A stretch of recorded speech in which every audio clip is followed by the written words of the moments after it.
Good morning, or good afternoon, or good evening, wherever you are. Welcome to this CSIS event. Difficult Decisions, Allies' Perspectives on the U.S.-China Rivalry. I'm Scott Kennedy.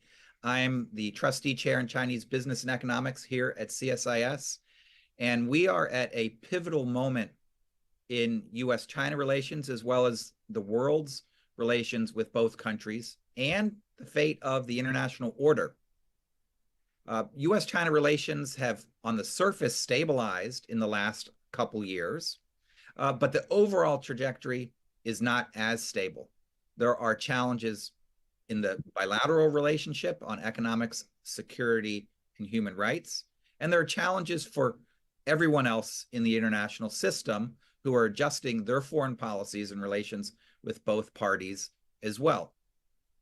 This year, I've had the opportunity to engage with diplomats from Europe, including the United Kingdom, the EU member states, and the EU itself, as well as South Korea, Japan, Australia, and Singapore.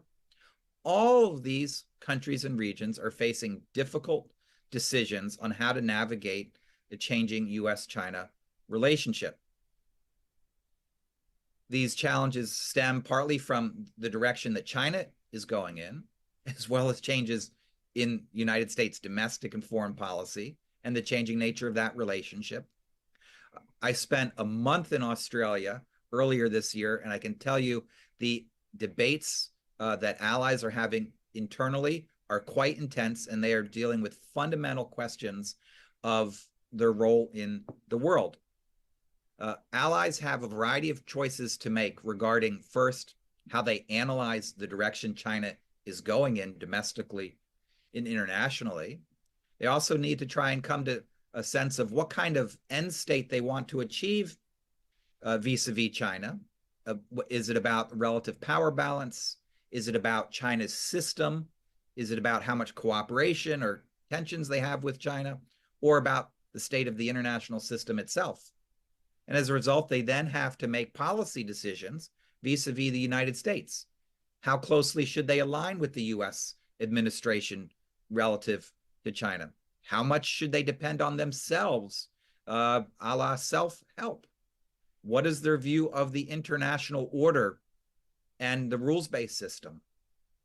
And then how do you translate all of that into specific policies regarding economics, technology, the military alliance, and for issues that are within their own region? In September of this year, several scholars from South Korea visited CSIS and mentioned that they are working on a major report trying to tackle these challenges. They've created a task force, and they've just finally issued that report called Toward Co-Resilience, what the US and South Korea can do together in an era of US-China rivalry. This report was written primarily before the US elections on November 6th. It's not a CSIS project. There's no CSIS funding from it. The funding is independent as well. It's not even from the South Korean government. We wanted to feature this report because it prompts a very important discussion about how US allies should react to changing US-China relations. As former UN Secretary General Ban Ki-moon says in the foreword, the report should be food for thought for everyone thinking about these issues. Now, today, what we're going to do is I'm going to introduce two of the report's 5 authors. They're going to present the report's overall findings. And then we're going to turn to 3 fantastic panelists, Ellen Kim from CSIS, Bonny Lin, also from CSIS, and Steve Tsang from SOAS in London, who will offer their feedback. And then we'll have a wide open discussion about the report's content, as well as the implications for the broader question about allies. So let's turn to the next stage of this event. Let me introduce 2 of the report's 5 authors who are with us today. Injoo Sohn is professor and chair of the Department of Political Science in International Relations and chair of Global Korea Cluster at the Institute for Future Strategy at Seoul National University. He was associate professor at the University of Hong Kong, a visiting professor at the University of Tokyo, as well as visitor at the Brookings Institution. Chaesung Chun is a professor at the Department of International Relations in Seoul National University. He's majoring in international relations theory and security relations in East Asia. He is the chair of the Center for International Relations Studies of the East Asian Institute. And he's a member of the Advisory Committee for the Ministry of National Defense and the Ministry of Unification. We are really grateful for the work that both of you and the members of the task force put into this report and for prompting this wider discussion between the U.S. allies and Washington, D.C. So let me turn things over to both of you. We look forward to hearing a summary of the report and your recommendations. So thank you for joining us. Okay, thank you very much for Scott and all participants for organizing this event. Let me begin with the old saying. When the winds of change blow, some build walls and others build windmills. Building walls shows a passive and defensive attitude, while building windmills reflect an active and creative response. They bring uncertainty, but at the same time, opportunity too. In these turbulent times for world order, we believe South Korea should focus on building windmills. The second Trump administration could be a turning point. The winds of change are coming. That's why Seoul National University's Institute for Future Strategy, IFS, has prepared for this policy report of the past 6 months. IFS aims to produce high-quality research and policy recommendations from independent and non-partisan stances with a commitment to the public interest. The IFS established a task force to draft the policy report on U.S.-China relations, bringing together knowledge from scholars and practitioners. This report recommends policy toward China to the administration of both United States and South Korea. And the first takeaway point of the report is United States and its allies need to prepare a long-term, sustainable China strategy. Trump administration may impose punitive tariffs on China and push for increased military burden sharing with the U.S. allies.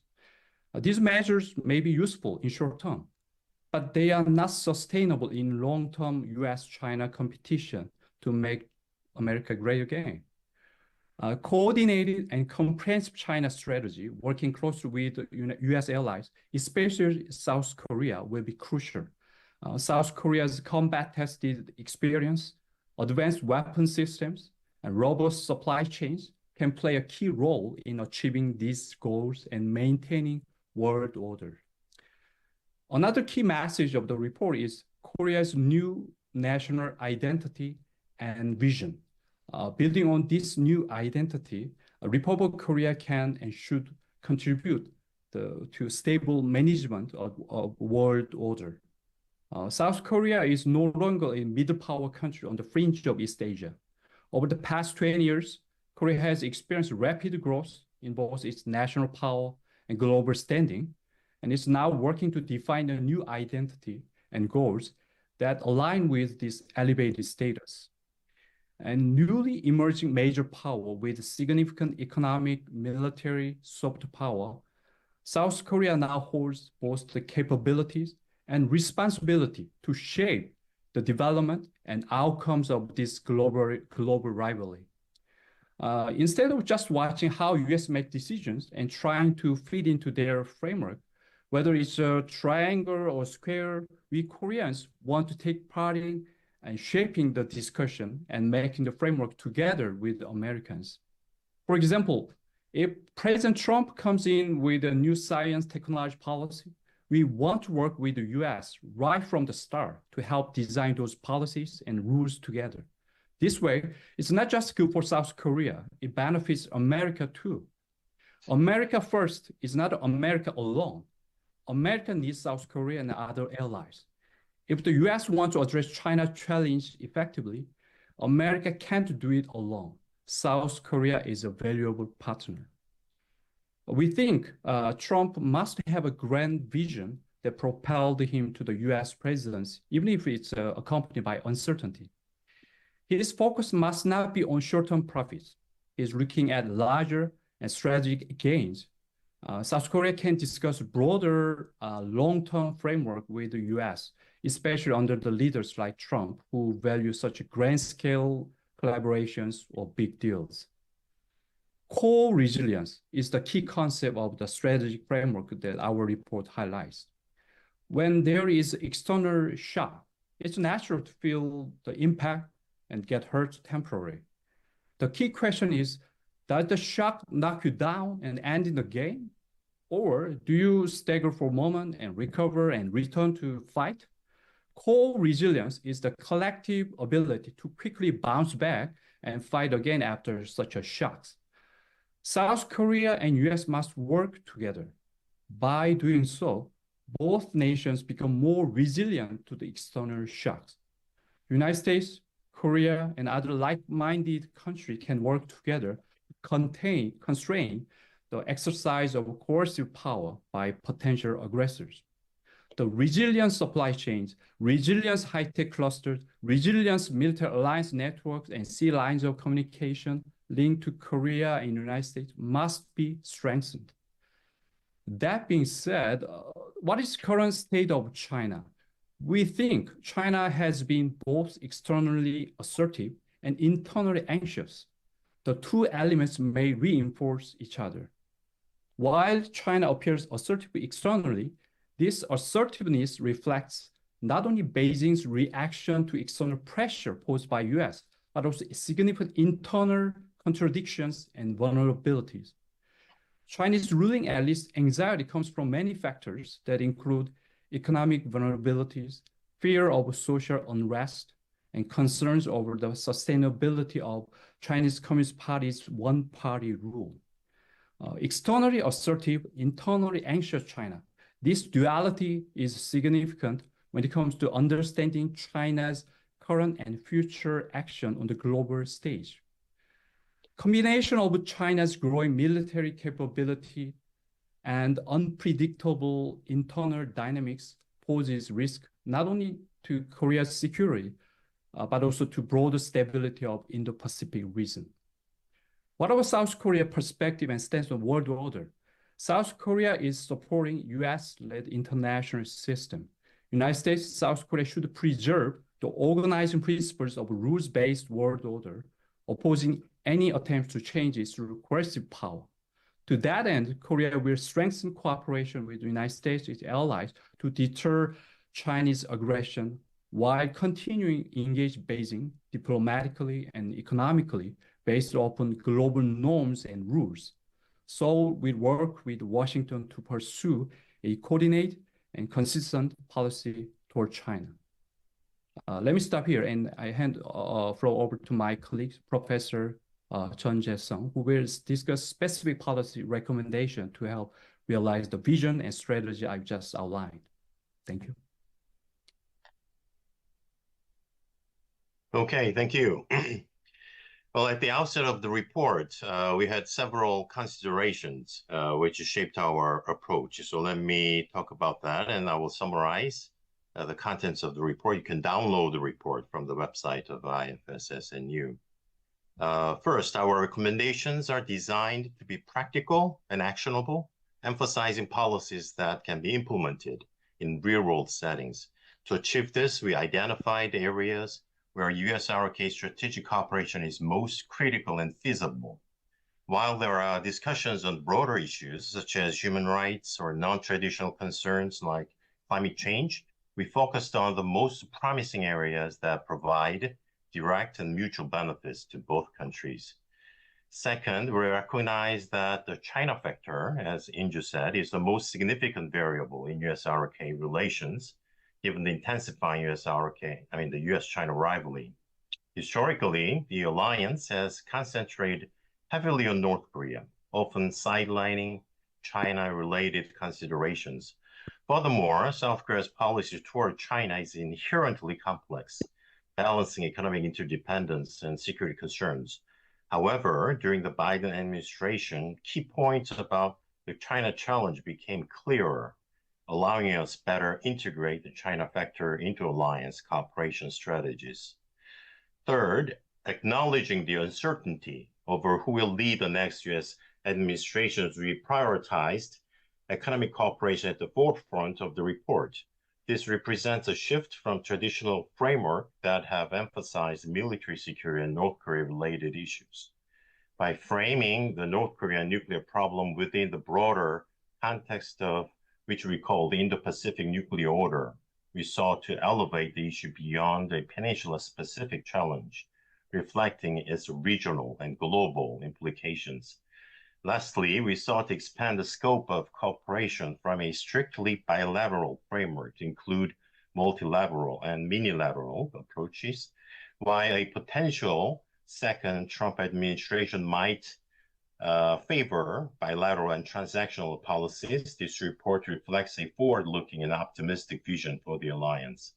By broadening the framework of cooperation, we hope to safeguard the alliance's adaptability and resilience, even in the face of potential policy shifts under the next, Trump administration. Let me highlight then the findings of our report and present actionable recommendations to further fortify U.S.-RK cooperation. In this era of intensifying U.S.-China rivalry, the alliance remains a cornerstone of stability and prosperity. First part is economic security and resilience. Let me begin with the economic dimension, which forms the foundation of our mutual resilience. The U.S. and South Korea have demonstrated remarkable synergy in responding to disruptions in global supply chains and the rapid pace of technological competition. For example, partnerships such as the Chip 4 Alliance have enabled us to secure access to critical semiconductor technologies while reducing over-reliance on adversarial actors.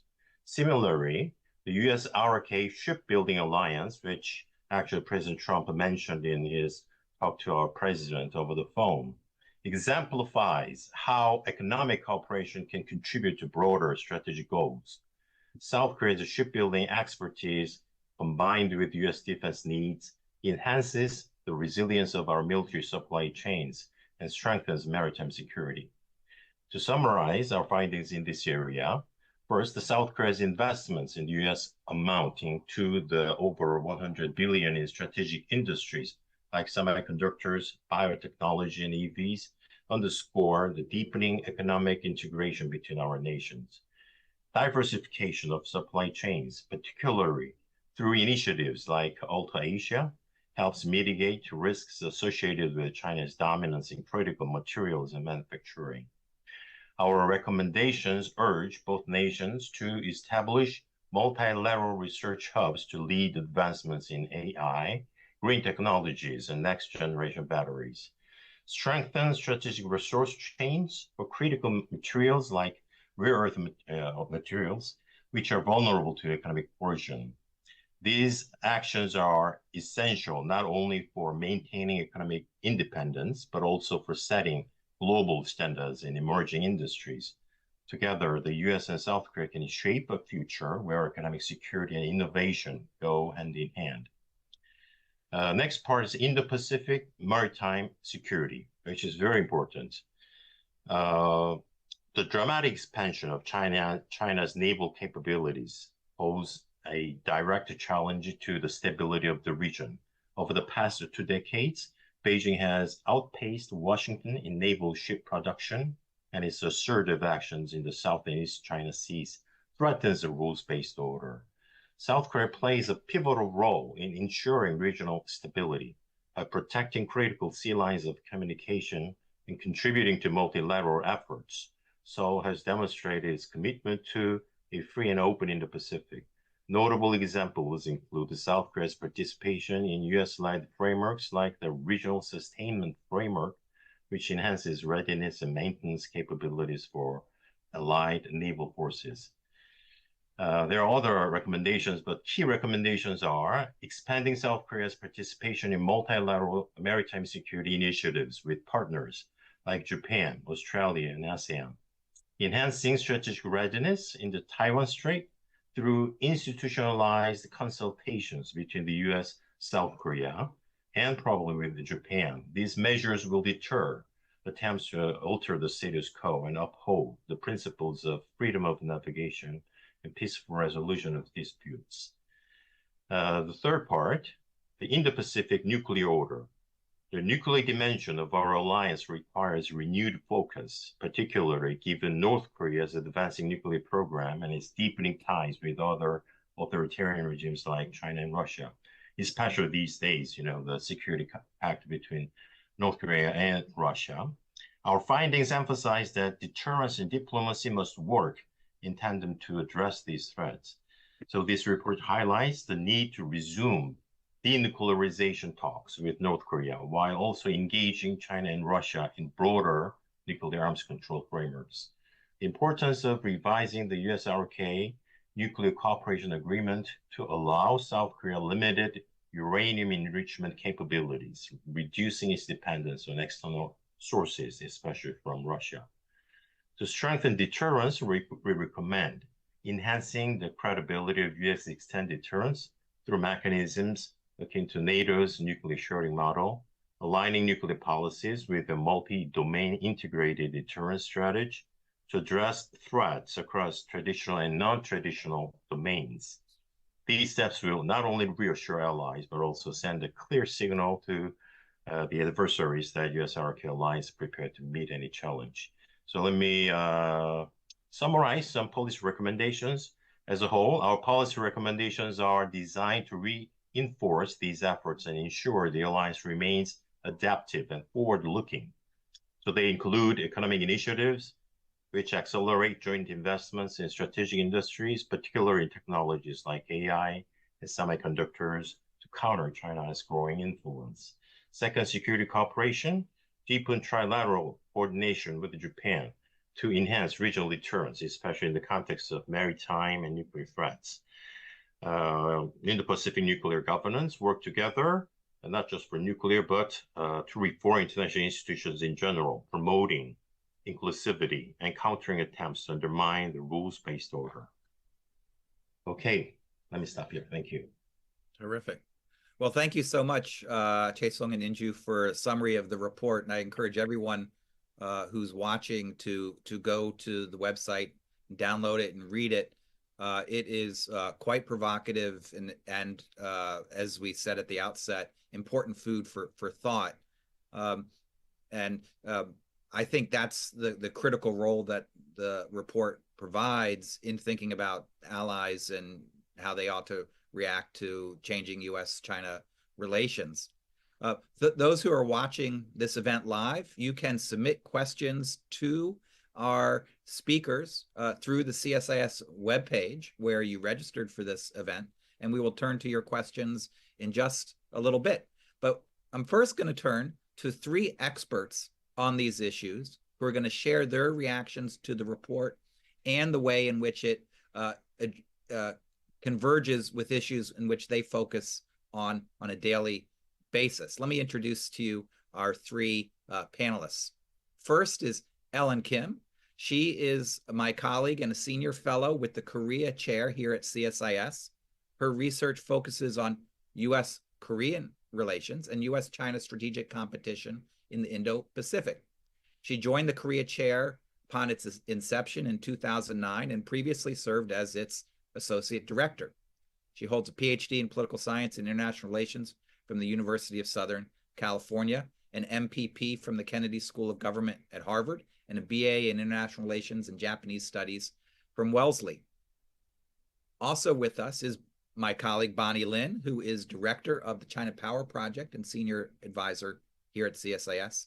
Previously, she was the acting associate director of the strategy and doctrine program of RAND and a political scientist at RAND Corporation, where she analyzed different aspects of China's foreign and defense policy and US competition with China, including China's use of gray zone tactics against US allies and partners. Dr. Lin also served in the Office of the Secretary of Defense from 2015 to 2018, where she was director for Taiwan, country director for China, and senior advisor for China. And then also with us is Steve Tsang, who is professor of China Studies and director of the China Institute at the School of Oriental and African Studies, SOAS, in London. He is also a fellow of the Academy of Social Sciences and an emeritus fellow of St. Antony's College at Oxford. He previously served as the head of the School of Contemporary Chinese Studies and as director of the China Policy Institute at the University of Nottingham. Before that, he spent 29 years at Oxford, where he earned his DPhil and worked as a professorial fellow, dean and director of the Asian Studies Center at St. Antony's. Thank you, all three of you, for joining us in this conversation. Let me turn things over first to Ellen, who will respond about the report's finding and share your views about South Korea and how other U.S. allies and partners in East Asia may respond to changing U.S.-China relations. Over to you, Ellen. Thank you, Scott. And first of all, for inviting me and the opportunity to read this very important report. This report does cover a wide range of issues that are really critical to the U.S.-Korea relations at this point, with a list of recommendations that will have a really great implication for both U.S. and South Korea. So I strongly recommend the audience to read this report. It is indeed a very thought-provoking report, so I strongly recommend others to read it. I would like to first just echo what Professor John and Professor Sohn mentioned, that I agree with many of the things that they said on the economic security. The USRK with the incoming Trump administration's policy on America First, I think that it's going to create there's going to be a lot of tensions. But at the same time, there's going to be a lot of opportunity for both the U.S. and South Korea to find their new area opportunity to collaborate. So this is going to be, there's going to be a lot of heated tensions, but at the same time, dynamics that will move forward both alliances. Having said that, I have about 4 or 5 comments, mainly targeting on the security and nuclear dimensions of this report. First, I'm not, as a Korean American, as reading this and considering that we are presenting this report to Trump administration that calls for the America First policy, I was thinking from how the U.S. public or the Trump administration people will react to this. So my comments are from that perspective, particularly. So first of all, many of the recommendations on the security and nuclear issues, I think it looks to me that many of them are Korea first. They're not alliance first, or they're not America first, for sure. If we are presenting this to Trump administrations, I think they do not necessarily take into account of the standing U.S. policy. In that sense, I think that the report needs to provide some explanations about why this is America first, or why this is good for America. I think that will give more convincing, or give more weight to this, many of the recommendations for the U.S. official to as they read through this report. My second point is on the U.S.-China relations. 2 thoughts on that. First, the report indicates that the direction of the U.S.-China relations under Trump somehow not clear, remains to be seen. But I think that the direction is pretty clear, that the main focus of Trump's foreign policy is going to be on China and China and China. So we also need to think, and also we also need to think about how North Korea and South Korea stands on the state of U.S.-China relations different. I mean, South Korea likes when China and U.S.-China relations is good, but North Korea likes when U.S.-China relations bad. So because of this dynamic, when we are talking about, bringing South Korea, North Korea, China, and U.S. into the room for discussions, we're going to have a lot of difficulty navigating these conflicting dynamic between the stakeholders. So we need to think about those points. My third point is the idea about the rotating nuclear assets around the peninsula, and also the nuclear sharing recommendations. I think usually in Korea, it was either one or the other. But in this report, I find out that these recommendations are put it together as a one. which makes me think that what would be the justification for this, for the Trump administration to consider that? I think that might be a better way to think about this as we try to talk to the U.S. official about this idea. My fourth point is on the idea about bringing back nuclear weapons back into Korea, South Korea. I understand the real concern that many people have in Korea about this, given North Korea's growing nuclear capability and the possible advanced military technology or nuclear technology, other sensitive technology that Russia might be giving to North Korea at this point. But we also need to think about this possibility that bringing nuclear weapons to Korea could give assurance to Korean public, but it may not give a deterrence to potential nuclear attack, preemptive nuclear attack from China or North Korea if they know that nuclear weapon is coming from US to Korea. And also, we need to remember what happened to the different reactions that South Korea people had about the THAAD deployment. If there's a certain location being designated for the nuclear weapons, US nuclear weapons to be deployed, I'm sure that the people living in the neighborhood will be having a very different view about bringing nuclear weapons back into Korea. So in order to not to have that, that incident, we need to think about the more broader impact about how this is going to affect not just the U.S.-Korea relations, but also how South Korean people react, despite the fact that more than 70% of South Korean people right now on many of the public opinion polls shows that they support the nuclear weapons coming to Korea. My last point is on the economic security. I think I agree with, as I said, I agree with many of the points that are being mentioned in the report. But one thing that I found out is that there's no discussion of the countering China's economic coercion, which South Korea has suffered a lot. And I think that in U.S., in Washington, I think that many of the things that is really important for U.S. is how to address the issue together with the U.S. and our allies and partners who actually experience the Chinese economic coercion. So I think that's something that we should think about this. So I'll stop there. Well, Ellen, thank you very much for those comments and reactions to the report. Let me now turn to Bonny Lin for your thoughts, Bonny, about how you expect China to react to these kinds of proposals, as well as how you think this will affect cross-strait dynamics and anything else that you saw important in the report. Over to you. Okay, well, thank you very much, Scott, for the invite to comment on this very important report. I echo the comments that Scott, you and Ellen made about how thought-provoking and important this report is. So I very much encourage everyone to read the report in detail. What I would say, I've divided my comments into a couple of sections. So the first is I'll talk about the report's assessment of China and maybe offer a couple comments there. And similar to Ellen, I'll also talk a little bit about what I think might be differences in the Trump administration's approach to China and how that differs from what we see in the report. I'll offer some brief comments on the one or two recommendations, and then I have 3 questions for the report authors.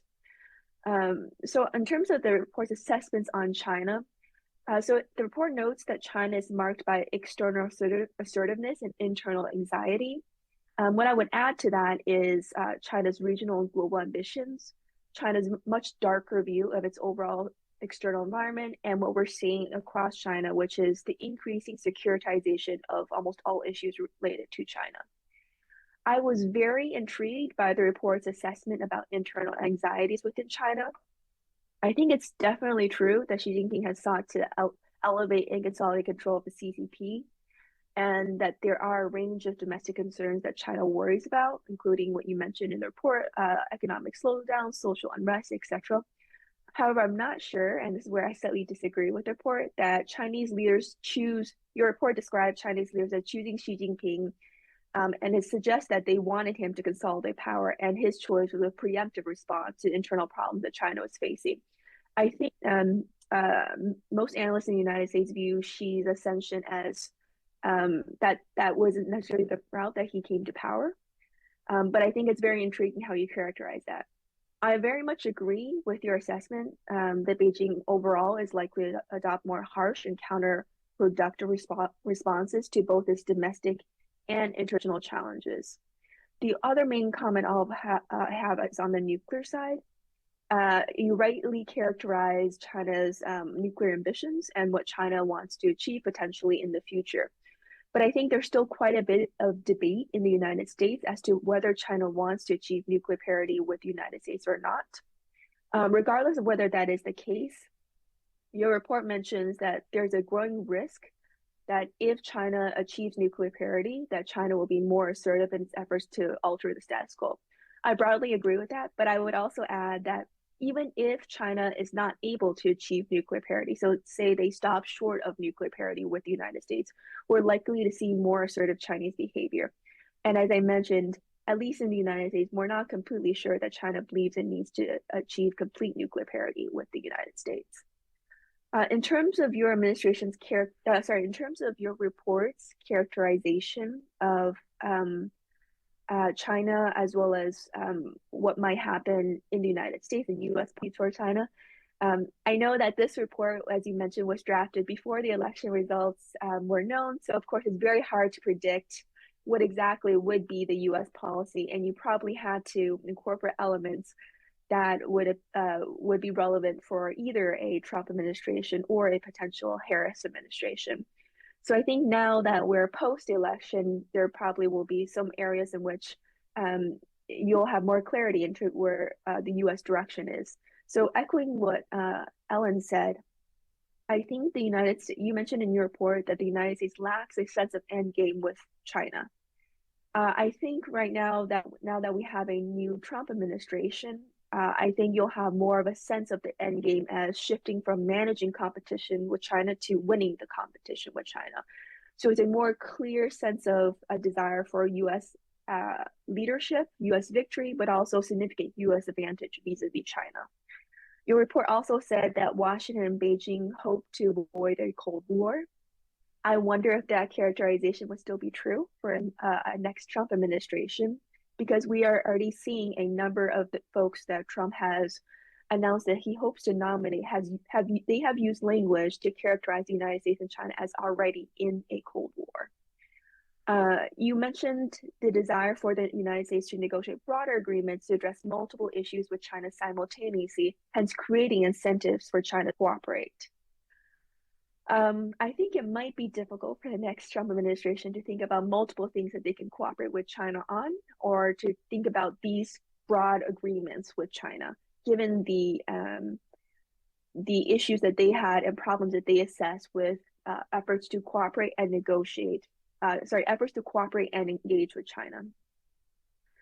The last thing I will mention on the assessments of the next administration's policies towards China is you mentioned the tendency that the difficult binary choice, if South Korea were to face a binary choice between choosing between the United States and China, that ROK would choose the United States because of your recognition of the importance of the United States for your security and prosperity, but that China remains an economic partner and ally on North Korea. I think the tensions that you're feeling now already on this will be further potentially magnified in the next administration, in which not only will you probably have to recognize that with intense U.S.-China competition, the United States may ask more of you on the security front, but there also may be more desire, even on the economic front, for our key allies and partners to decrease their exchanges or economic relations with China. Very quickly on your recommendations, I very much support most of your recommendations and commend you for thinking of creative ways or ways to particularly enhance the U.S. ROK alliance vis-a-vis China. Very much appreciate your recommendation for cooperation on shipbuilding.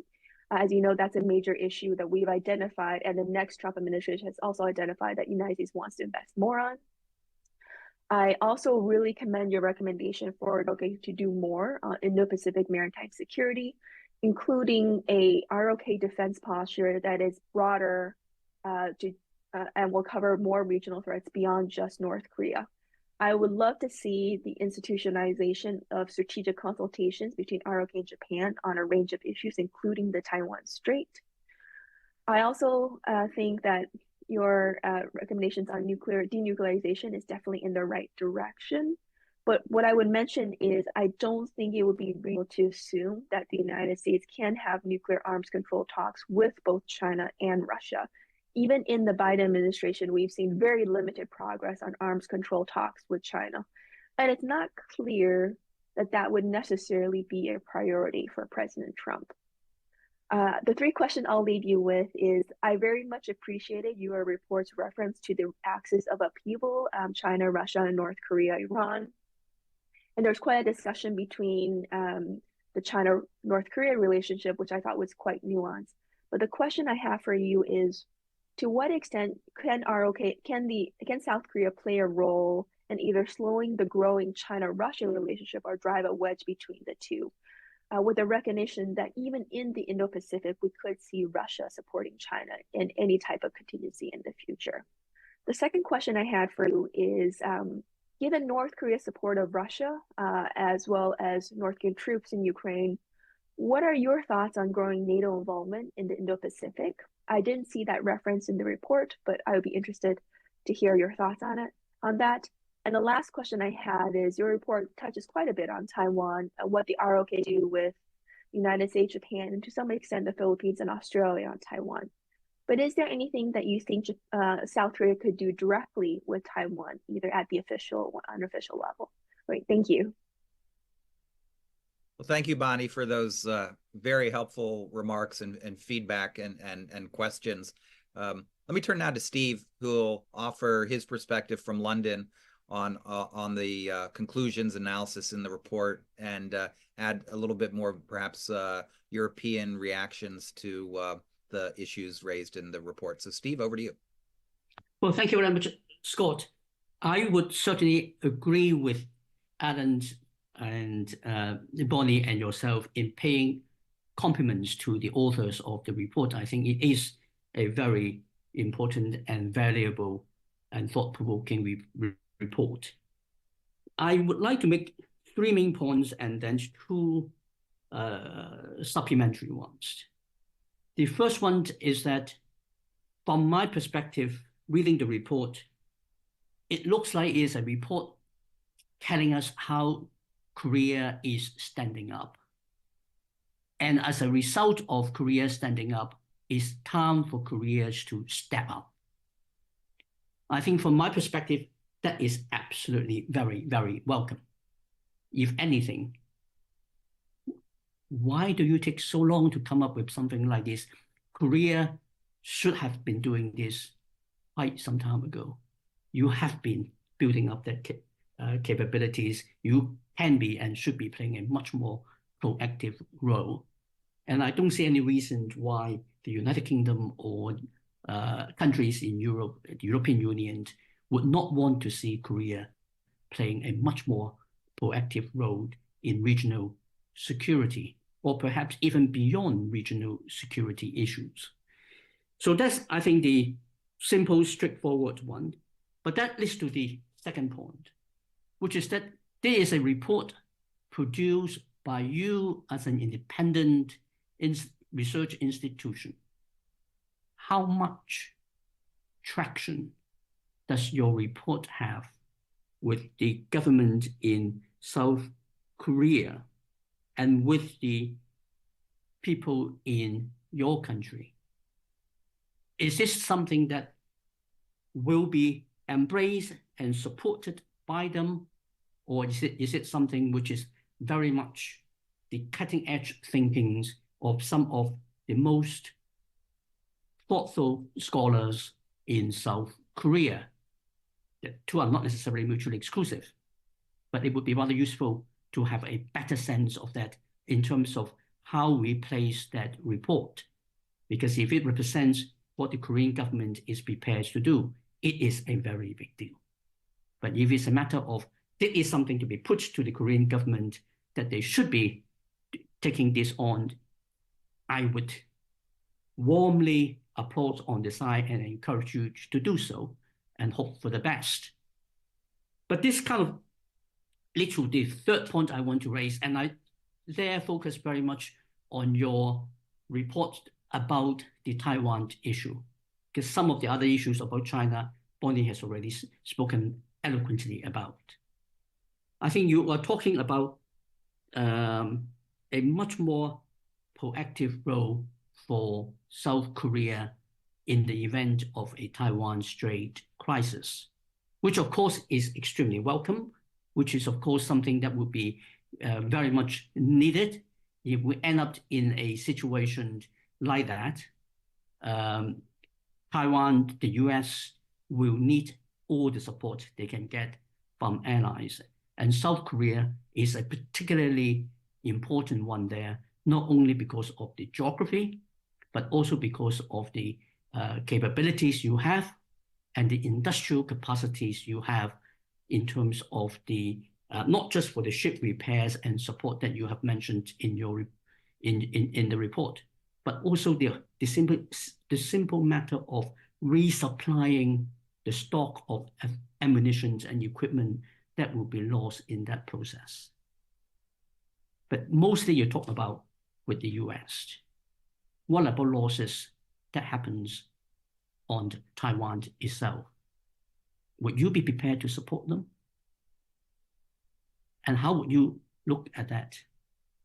And how would you look at the reactions that you will get from Beijing? And that reactions are likely to be very, very strong, very, very severe, indeed punitive. And you are right next door to them. And if the mere deployment of the THAAD systems when you were under a threat from North Korea elicit the kind of response from China, you just imagine what kind of responses they are going to bring to bear on you if you were playing a direct supportive role in the US-Taiwan defense operations.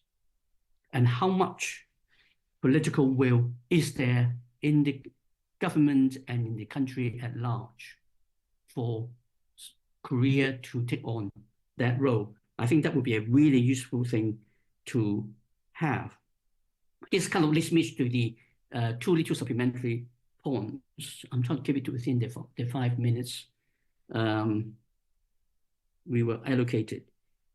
And the fourth point I want to raise is that the report focused very much on the regional side of it, but not beyond, not really much beyond the regional side of it. Why not? I mean, if you are defending the liberal international order, as the report says that you are suggesting that the Korean government should step up to support the liberal international order. That liberal international order is not just in the Asia-Pacific or the Indo-Pacific region. It is everywhere. Right now, it is in Ukraine, where that line is being tested and needs to be held. What would be your recommendations for your government to take a much more proactive role in supporting the international order where it is being immediately tested? And the fifth and the last supplementary point I want to ask is, it's great to see what you say about focusing on what Korea can and should do over Taiwan in the event of crisis. But what are your thinkings about deterring and making sure such a crisis does not arise at all? I think the thing about the Taiwan kind of scenario is that if we ever get to that scenario, we are all in an incredibly bad situation. There can be no winners if we actually have a Taiwan Strait crisis. If the Chinese use force against Taiwan and trigger American intervention, whatever the outcomes, there really will be no winner in that situation. And the game must be about deterrence. And I would therefore want to ask you and encourage you to think about what role you think Korea should play in helping with that deterrence, and think more creatively than the conventional military deterrence, because you are a very important industrial power. You have a lot of capabilities there in terms of economic strength and capacity, which, if being added to the American side, can be much more effective in advising the Chinese government not to take risk in provoking a crisis over Taiwan.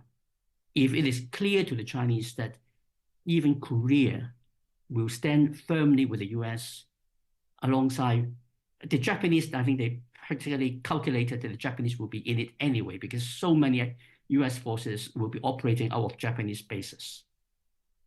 And they probably calculated the Australians will be on side.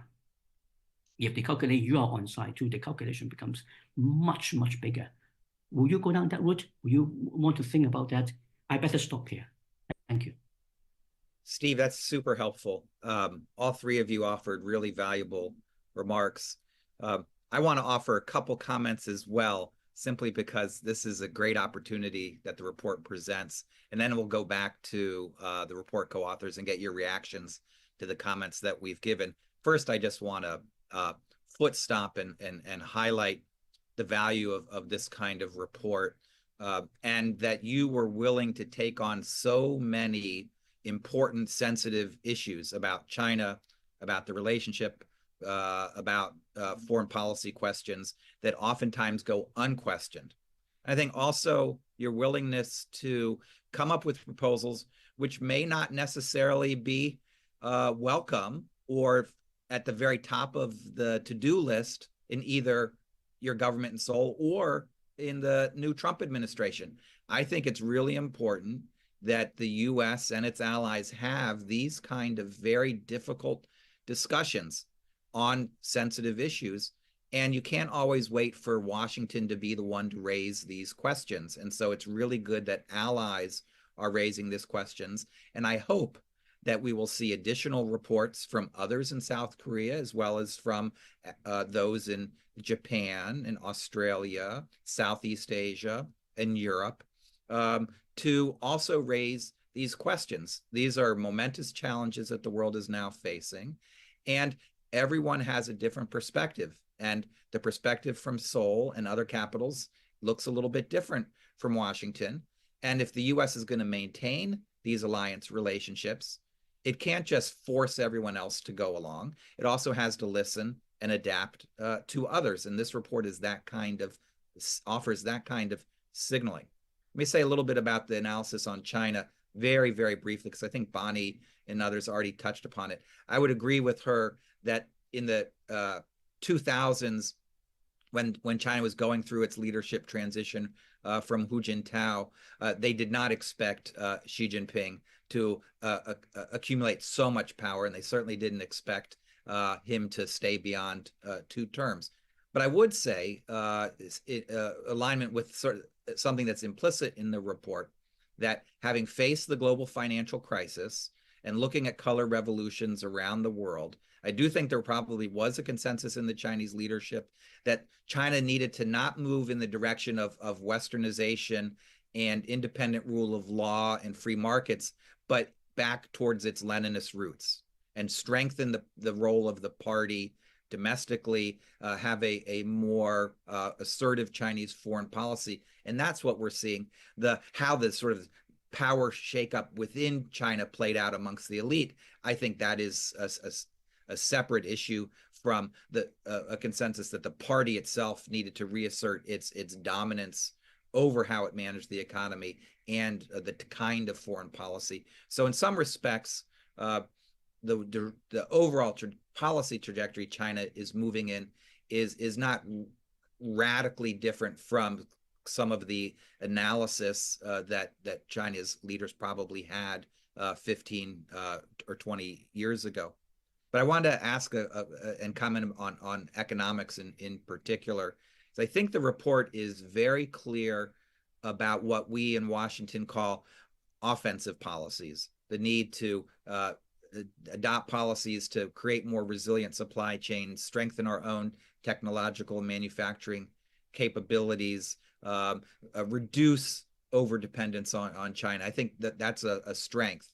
But there's also questions now, particularly given that the U.S. elections are over, about the way the U.S. is going to continue to marshal defensive policies with regard to China, and be curious about your views about those kinds of things. The first Trump administration leveled a series of tariffs against China in order to get a trade deal.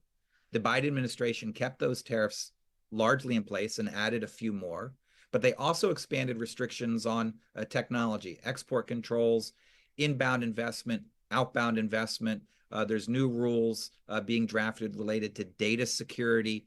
Those could, for example, with regard to the auto industry, essentially split the world into two different entirely, auto technology platforms and markets, one centered around China and the one centered around non-Chinese participants. So I'm curious, in the Biden administration talked about small yard, high fence. We may be getting towards high yard, high fence. What is your view about those defensive approaches? The report does say that South Korea has had an extensive economic relationship with China. It has shifted somewhat, reduced somewhat of its level of trade with China and increased trade and investment with the United States. But are you looking in the way the Trump administration looks to potentially outright decouple with China? How would that sit from your perspective? Are you still looking to maintain some types of economic ties with China, given how close they are with you and how large a part of South Korea's economic development it has been so far? So let me stop there. We've given you a lot. You gave us a lot to think about in the report. We've tried to match that in giving you things to think about with our feedback. So why don't we go back to you, Chaesung and Injoo, for your thoughts, respond to some of the things we've said, and then we'll take it from there. So back to you all. All right. Thank you so much. The wonderful, very thoughtful comments and suggestions. There's so many points. I'm not sure I can cover all of them, but just pick several things that just came to my mind. First of all, the response from Korean government, we don't know yet. We just released paper a few days ago. But what is encouraging news is both the progressive liberal party wings, news media, and conservative media, they all cover and our reports. They are very interested in our suggestion. And as you mentioned, says maybe our reports might offer good food for thought on Korean public. I guess we have stimulated some discussions going on there. Another thing is Trump factors. We have thought hard about Trump factors. Yes, right. Unpredictability is back. He think one thing one day and change his mind next day. We won't know what he would want day to day, which is potentially a bit dangerous. But what is nice about his second term, hopefully, is known unpredictability is better than unknown unpredictabilities, I would say.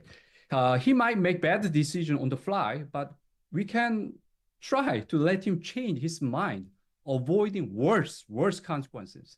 It would make it easier if U.S. allies, Japan, Korea, Australia, UK can work together, provide coordinated a larger incentive framework to the new administration in Washington.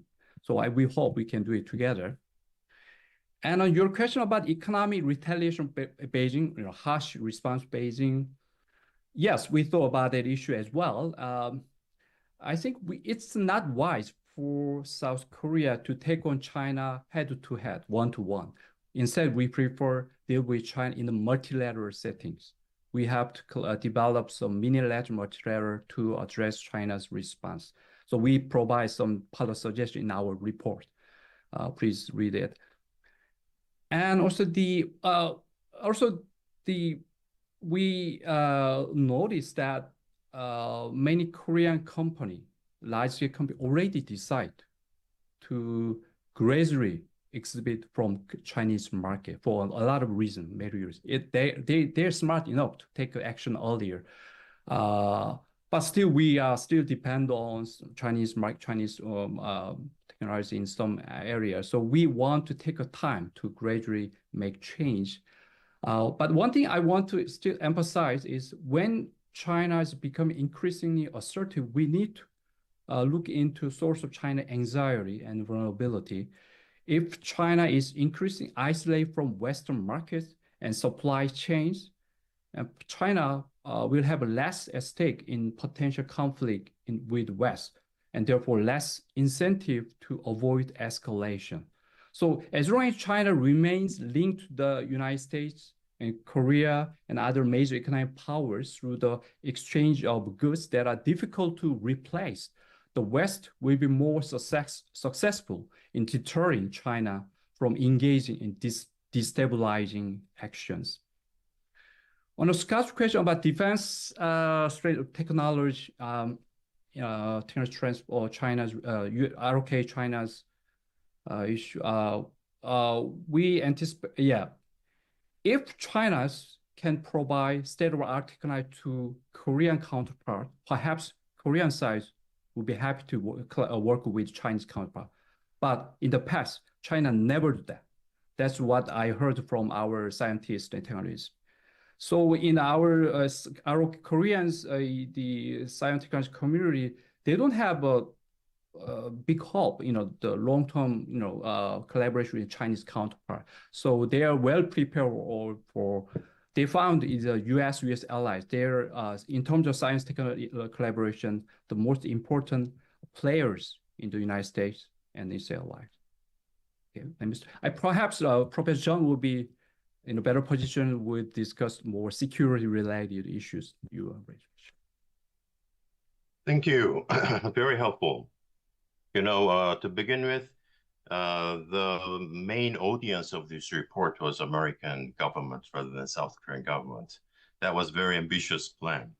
I'm not sure if American government is interested in South Korean academics' suggestion, but we want to ask to some extent and to suggest how South Koreans are thinking about US-China rivalry. As you said, the ultimate state, the end game of this competition should be hopefully peaceful. So we try to deliver the views from the allies, how we see this rivalry. And we didn't, as Injoo said, didn't expect Trump administration. Now it's totally changed the landscape of security, economic security.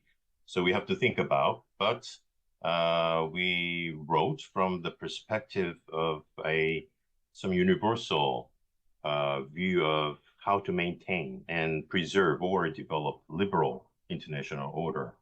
And the original report was much longer. There are a lot more about different issues, but we try to select the most important and then most sensitive issues. I think that's why you asked so important and many interesting questions. To some extent, I think it was successful, but we have to think about several issues.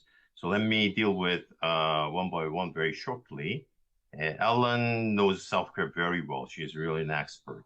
So we try to write this effort from the perspective of maybe Korea first. I think that's natural. Every country wants to propose his own national interest first. The real question is, what is the second? If Trump administration proposes America first, America second, America third, then I think it will meet a lot of challenges. At least from our perspective, Korea first maybe, but Alliance the second, US third maybe. So we try to find out some common areas of interest and how to enhance alliance in this very difficult situations of great power rivalry, the return of geopolitics, and so on. Second, well, Trump administration's focus will be China. That's inevitable. However, now we don't know what Trump administration's China policy will be. We know that it's based on economic nationalism. they want to revive the American economy. But what about in terms of security? What kind of security policies, comprehensive regional policies, Trump administration has vis-a-vis China? We don't know yet. I think it is in the making. We are selecting, the high-ranking officials to deal with security issues with China, but we'll see. I will not say President Trump is not really a specialist about military affairs, but he says that peace can be achieved by transactional approach rather than most formidable systemic deterrence based on the cooperation with allies, even though there might be some questions about equal burden sharing. So we'll see. As we see in the long run, then I think we can adjust. So after the report is published, we are, confronted with new issues. Third, how about nuclear deterrence in the future when Trump administration will not continue the policies from Biden administration? That will be a big challenge. But I still think, at least from the perspective of report, we have to stick to the extended deterrence. That's very important. If there is more questions from the next U.S. administrations about, from different areas, such as dealing with North Korea in a different perspective, giving up the purpose of complete denuclearization, that will pose serious challenges. But I at least think that there might be some minimum consensus between U.S. policy circles and South Korean government that extended deterrence that we developed after Washington consensus is still holds true. We have to stick to that. And then, collective resilience, that's an important one. But it should not be ad hoc policy. It should be based on a permanent, some kind of institutionalization of norms, which is still weak among the allies. So I think we have to work on that. But it's, I think, very good comments. We have to think about that more. About Bonny's questions, between China and Russia, we might drive a wedge. I think the policies of these two countries are very different. Russia is breaking all the laws of liberal international order, especially national sovereignty. However, China is different. China still sticks to the norms of national security, the national sovereignty, and they try to preserve the basic norms of United Nations. And I still think that China permitting the status of de jure status of North Korea's nuclear state is still problematic to China. And we can use the issue of North Korean nuclear development as a wedge issue between China and Russia. So we have to emphasize the differences between China and Russia. China wants to be the alternative hegemony in the future. So they want to preserve as much as possible that the nations try to preserve so far. And NATO, now is a very important question. If United States does not, the next administration respect a multilateral norms, then the like-minded countries like South Korea, Japan, Australia, and European countries should preserve liberal international order multilaterally. We have built many unilateral and multilateral institutions so far under Biden administration, like, Quad and AUKUS and trilateral with Japan. But if next administration only approaches the security issues from bilateral and more transactional approach, I think there are more to cooperate on between European countries and South Korea. So now we have some platform, the basis. Most difficult question is Taiwan. I don't know. If China has some kind of pre-arrangement with North Korea, if China wants to do something provocative or revisionist vis-a-vis Taiwan, then I think there are a lot of things that South Korea should do into front war. But the real question is, how critical is Taiwan to South Korea's national interests? We have to think about it. But what this report suggests is that there was no real government-to-government mechanism to consultation in dealing with this issue, because South Korea does not take this issue as an alliance issue so far. It is a very difficult issue. So probably from track 2 or from a very highest level of consultation between two countries, now is the time to talk about that. It doesn't mean that we have to provoke China.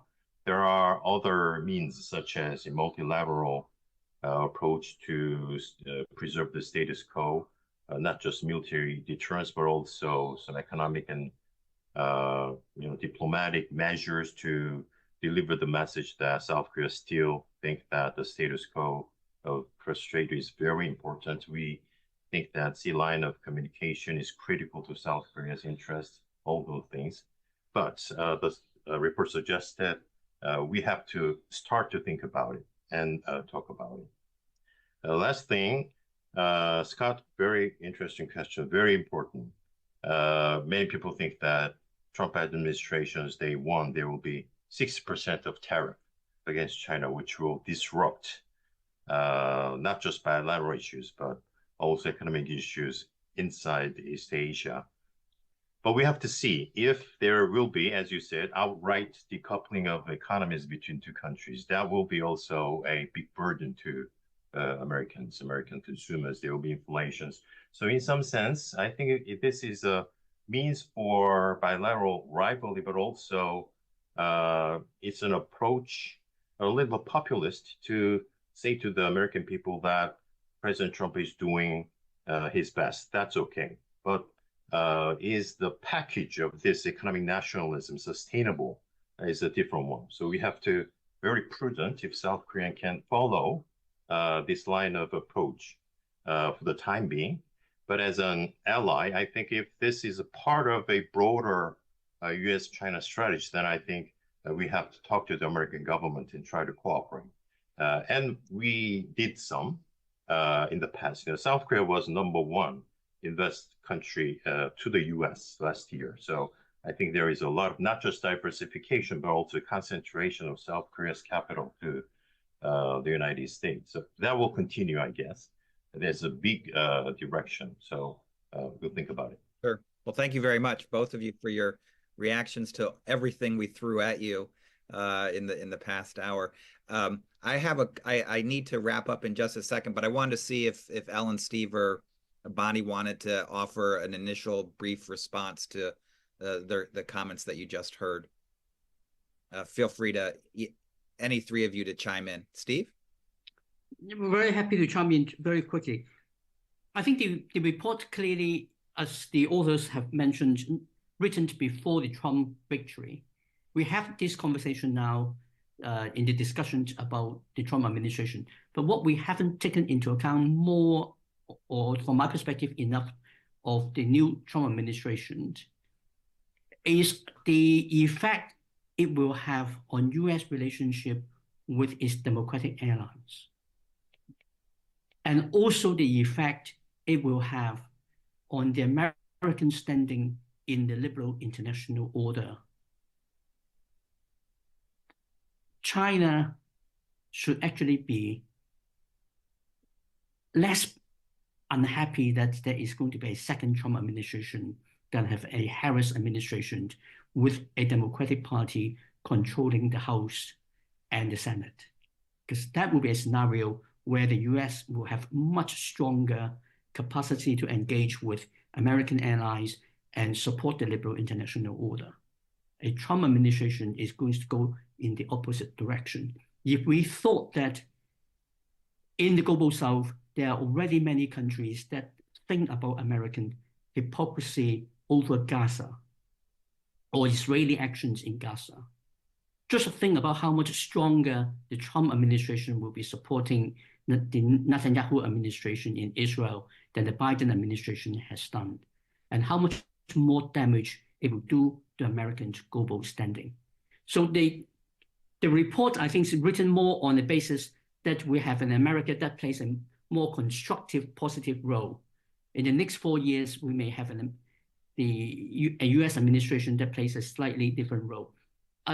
The second point I wanted to raise very briefly, echoing back to the point about Taiwan, is the reality that I think if we look at the Taiwan scenario, China on its own would not have put Korea into the main equation of calculations, and they would have wanted to have a Taiwan crisis that immediately involved a Korean Peninsula crisis.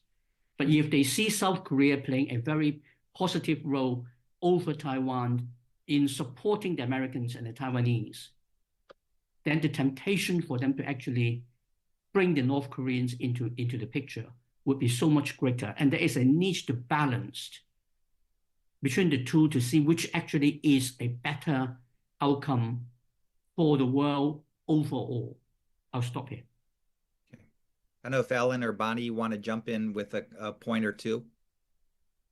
Go ahead, Ellen. Sure. Yeah, I'll be just quick. I'll just add that we need to remember that Trump administration, maybe it might, for the United administration, I think it might be good for to stress and distinguish South Korea policy from 2017, 2018 vis-a-vis now.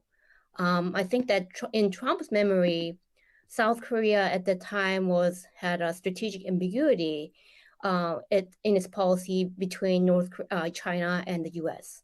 But South Korea now have very clearly aligned with the United States on many of the things, and it has a Indo-Pacific strategy. So I think that the most significant thing for United administration going forward is how to present South Korea and stress Korea is a reliable, responsible ally of the United States. And I think that the South Korea already spends more than 2.5% of GDP on defense spending. And there's many South Korean companies have a huge investment in the US. I think those numbers actually does show how much South Korea is doing. And I think that presenting that at the beginning is really important for South Korea going forward.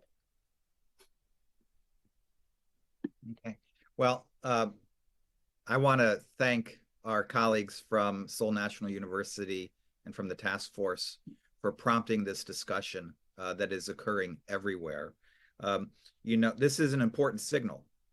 In the first Trump administration, I think there was feelings around the world that the shift in American foreign policy that was initiated then might be a short-term adjustment. And so there was needing to accommodate shifts in the U.S. foreign policy with the expectation that eventually the U.S. would return to a more traditional approach to global affairs.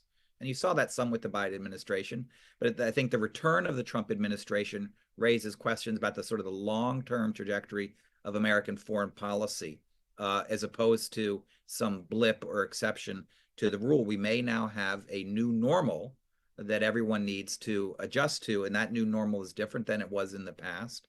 And this report is a pondering of what that may mean for everybody, and I think that's quite valuable. The second and final point is just that, as you can see, since the U.S. has now had its election, we have the results, we're beginning to see who's going to be appointed to different positions and what the Trump foreign policy is likely to look like.